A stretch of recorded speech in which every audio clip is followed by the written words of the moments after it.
Ce dessin a été mis en une le vendredi 24 juin 2022, le jour où la Cour suprême des États-Unis a démantelé le droit à l'avortement. À la base, je l'avais réalisé il y a quelques mois. L'IVG était menacée par la Cour suprême et je l'avais fait en anticipant la situation dans le fameux signet Coco qui est à l'intérieur de Libération. J'ai pensé ce dessin de manière assez immédiate et assez simplement.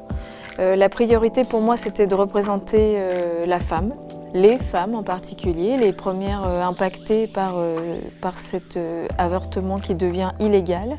Donc j'ai pensé à cette femme enceinte, j'ai pensé aux États-Unis, le pays dans lequel ça se passait, et j'ai pensé à cet emblème assez simple de l'avortement illégal, c'est soit l'aiguille à tricoter, soit le cintre, et j'ai choisi le cintre comme image un peu symbolique. Ce qu'on peut remarquer dans le dessin d'intéressant, c'est que le rouge du drapeau devient sang des femmes, devient leur souffrance, elles rampent et elles dessinent le drapeau des États-Unis.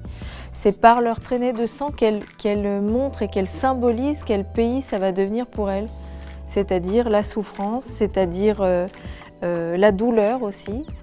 On peut penser que ce dessin est trash, mais moi, quand je fais un dessin, c'est toujours par le biais de l'actualité. Et quand l'actualité est violente, parfois, je me permets aussi d'être violente. Je me permets de montrer ce qui se passe réellement.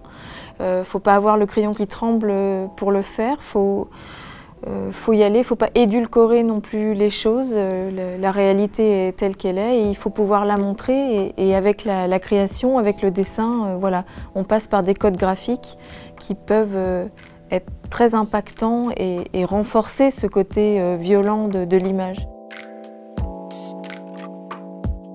Le dessin a été beaucoup repris sur les réseaux sociaux, ce qui me touche parce que c'est une cause qui me touche et s'il peut servir à des femmes pour défendre leurs droits, j'en suis plutôt fière. Je pense qu'il a été repris parce qu'il est muet. Il se comprend immédiatement, c'est l'impact de l'image, c'est le choc même aussi par rapport à l'actualité. Et c'est une forme de mise en perspective, c'est un dessin qui se tourne vers l'avenir et le danger pour les femmes.